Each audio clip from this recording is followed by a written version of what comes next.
बिस्मिल्लाहिर्रहमानिर्रहीम। अस्सलामु अलैकुम। प्यारे दोस्तों, आज की इस वीडियो में हम हज़रत अब्बास इब्ने अली रदियल्लाहु ताला अन्हु की जिंदगी का पूरा वाक़या आपको सुनाएंगे। लेकिन एक बात याद रहे कि अक्सर लोग जब शहादत अब्बास का वाक़या सुनते हैं तो वो नबी करीम सल्लल्लाहु ताला अलैहि वसल्लम के चचा हज़रत अब्बास की शहादत का वाक़या समझ लेते हैं। लेकिन हम जिनके बारे में बात करने जा रहे हैं ये अब्बास इब्ने अली उल मुर्तजा रदियल्लाहु ताला अन्हु हैं, यानी इमाम हुसैन रदियल्लाहु ताला अन्हु के छोटे भाई, जो उनके साथ वाक़या करबला में मौजूद थे। दोस्तों, करबला में हज़रत अब्बास रदियल्लाहु ताला अन्हु के किरदार और उनकी अखलाक और तौर तरीके के बारे में जानकर आपका ईमान ताज़ा हो जाएगा। बचपन से लेकर शहादत तक हज़रत अब्बास इब्ने अली रदियल्लाहु ताला अन्हु की जिंदगी के तमाम हालात के बारे में हम इस वीडियो में बात करेंगे।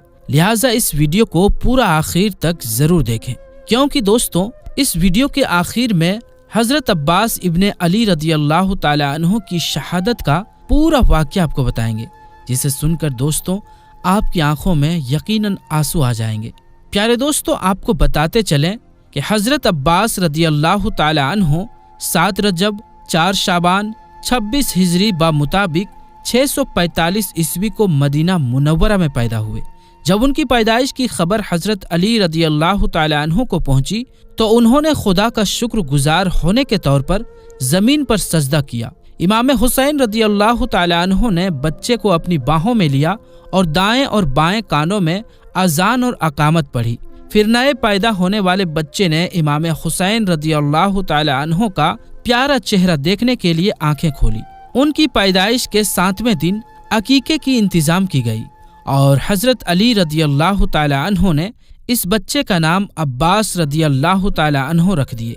इसी तरह एक वाक़या हज़रत अली रदियल्लाहु ताला अन्हु की विलादत के वक्त भी पेश आया। जब उस वक्त उन्होंने आंखें खोली तब हुजूर नबी करीम सल्लल्लाहु ताला अलैहि वसल्लम ने उन्हें अपनी बाहों में ले लिया कि हज़रत अली रदियल्लाहु ताला अन्हु की ख्वाहिश थी कि ये बेटा जिसका नाम उन्होंने अब्बास रखा है, इसका मतलब है एक बेताक शेर बहादुरी के ऐसे ही काम करेगा और जो जिंदगी और मौत के खौफ के बगैर इस्लाम की तालीमात पर अमल करेगा। ये भी उनकी ख्वाहिश थी कि अब्बास इमाम हुसैन रदियल्लाहु ताला अन्हु के पक्के साथी हों और करबला में उनके मालिक हों। हज़रत अली रदियल्लाहु ताला अन्हु ने खुद हज़रत अब्बास रदियल्लाहु ताला अन्हु की परवरिश की और 14 साल की उम्र तक उनकी भरपूर अगुवाई की। अगले 10 साल हज़रत इमाम हसन रदियल्लाहु ताला अन्हु की मोहताद निगाह में और आखिरी 10 साल इमाम हुसैन रदियल्लाहु ताला अन्हु के साथ गुजारे। इस तरह ये कोई ताज्जुब की बात नहीं थी कि हज़रत अब्बास रदियल्लाहु ताला अन्हु ने जिंदगी के बहुत से मुसीबतों में कमाल हासिल किया।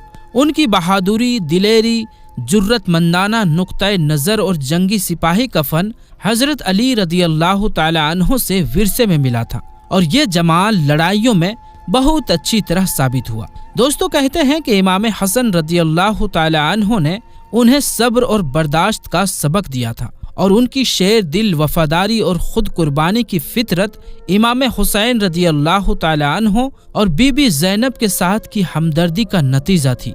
जिस्मानी, ज़हनी, अखलाकी और रूहानी तौर पर वो मुकम्मल तौर पर साबित कदम थे।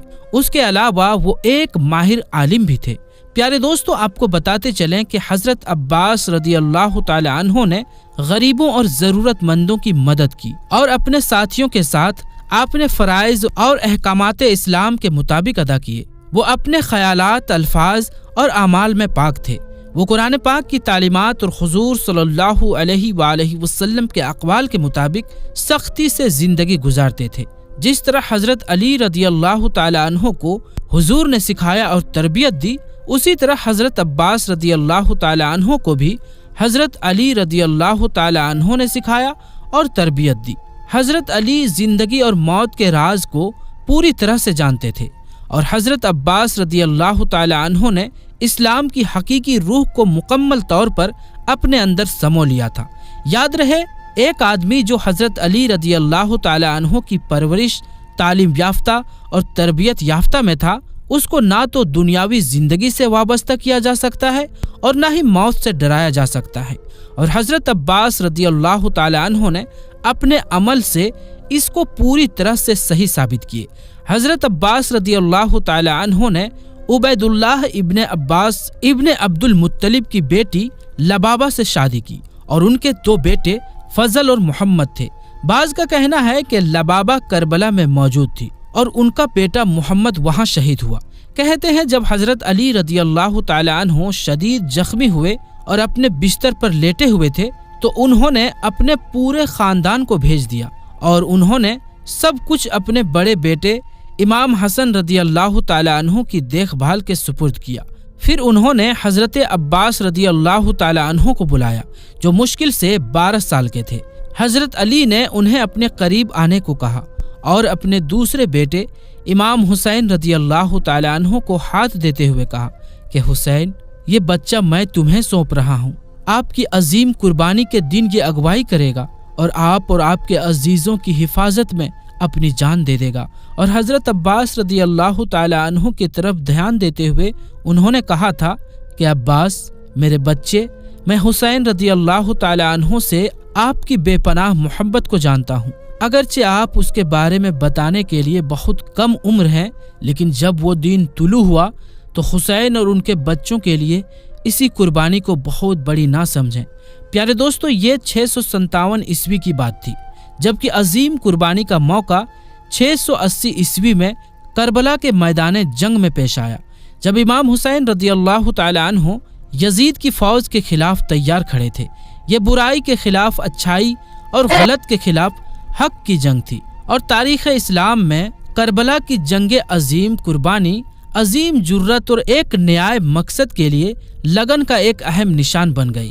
دوستوں، یوں کربلا کی جنگ میں حضرت عباس رضی اللہ تعالی عنہ امام حسین کے کمانڈر تھے۔ حضرت عباس رضی اللہ تعالی عنہ نے اپنے باپ کے آخری الفاظ کو یاد کرتے ہوئے یزید کی بری طاقتوں کا بہادری سے مقابلہ کیا۔ یاد رہے کہ حضرت عباس رضی اللہ تعالی عنہ کی زندگی بھائی کے لیے بے داغ وفاداری اور محبت کی ایک مثال ہے۔ ایک ایسے جنگجو کی کہانی بھی ہے کہ جس نے اسلام کی خاطر اپنی جان قربان کر دی، جو کہ حضرت عباس رضی اللہ تعالی عنہ کے نزدیک ایک ٹھیک وجہ تھی۔ پیارے دوستو، ہم آپ کو کربلا میں حضرت عباس رضی اللہ تعالی عنہ کی کردار اور آپ کی شہادت کے بارے میں بھی بتائیں گے، لیکن آپ کو بتاتے چلیں کہ حضرت عباس رضی اللہ تعالی عنہ نے اپنی پہلی جنگ تب دیکھی جب وہ صرف 11 برس کے تھے۔ یہ صفین کی جنگ تھی۔ ایک دن وہ میدان جنگ میں مکمل نقاب پوش اور جنگی پوشاک میں نظر آئے۔ جب ابن شاہ، ایک بہادر اور مشہور جنگجو نے اس نقاب پوش شخص کو دیکھا تو اس نے اپنے 7 بیٹوں میں سے ایک سے کہا، اسے قتل کر دو۔ اس کے بجائے اس کے بیٹے کو حضرت عباس رضی اللہ تعالی عنہ کے ہاتھوں قتل کر دیا گیا۔ اسی طرح دوسرے 6 بیٹوں نے اس نقاب پوش سے لڑنے کی کوشش کی، لیکن وہ سب اپنی موت سے جا ملے۔ آخرکار لبنان الشہرا خود آ گیا اس کے بعد، اور اسے بھی اسی انداز سے پیٹا گیا۔ اس کے بعد انہوں نے اس نقاب پوش جنگجو کو حضرت علی رضی اللہ تعالی عنہ سمجھا اور کسی نے لڑنے کے لیے آگے آنے کی ہمت نہیں کی۔ لیکن جب حضرت عباس رضی اللہ تعالی عنہ نے نقاب ہٹایا تو لوگ حیران ہوئے کہ وہ حضرت علی نہیں تھے بلکہ حضرت علی کی بہادری کے وارث عباس تھے۔ سبحان اللہ۔ دوستو، آپ رضی اللہ تعالی عنہ کی عقیدت، احترام اور پیار امام حسین کے لیے اتنا گہرا تھا کہ وہ جس زمین پر چلتے تھے تو اس کی پاؤں کی دھول وہ اپنی آنکھوں پر لگاتے تھے۔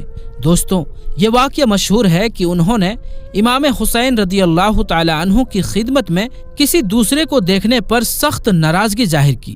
کہا جاتا ہے کہ ایک بار امام حسین رضی اللہ تعالی عنہ جب اپنے والد حضرت علی کے ساتھ مسجد کوفہ میں موجود تھے، پیاس محسوس کی اور اپنے خادم قمبر سے پانی مانگا۔ حضرت عباس رضی اللہ تعالی عنہ ان کے قدموں میں اچھل پڑے اور وفادار نوکر کو منع کرتے ہوئے اپنے مالک کے لیے پانی لانے کے لیے دوڑا۔ جتنی جلدی ممکن ہو پانی لے جانے کی جلدی میں اس نے اسے اپنے کپڑوں میں گرا دیا۔ آپ کے والد حضرت علی رضی اللہ تعالی عنہ اپنی تقریر میں رک گئے اور آنسو ان کے گالوں پر بہہ گئے۔ جب ان کے وفادار پیروکاروں نے ان سے آنسو کی وجہ پوچھی تو حضرت علی نے وہ پیشن گوئی کے الفاظ کہے جو 20 سال بعد سچ ثابت ہوئے، یعنی حضرت عباس رضی اللہ تعالی عنہ جس نے آج اپنے بھائی حسین کی پیاس بجھانے کے لیے اپنے جوش میں پانی سے کپڑے گیلے کیے، ایک دن آئے گا جب امام حسین کے بچوں کی پیاس بجھانے کی کوشش میں ان کے جسم کو خون میں بھگو دیا جائے گا۔ پیارے دوستو، اب بات کرتے ہیں کربلا میں امام حسین رضی اللہ تعالی عنہ سے حضرت عباس رضی اللہ تعالی عنہ کی عقیدت کی روایت کے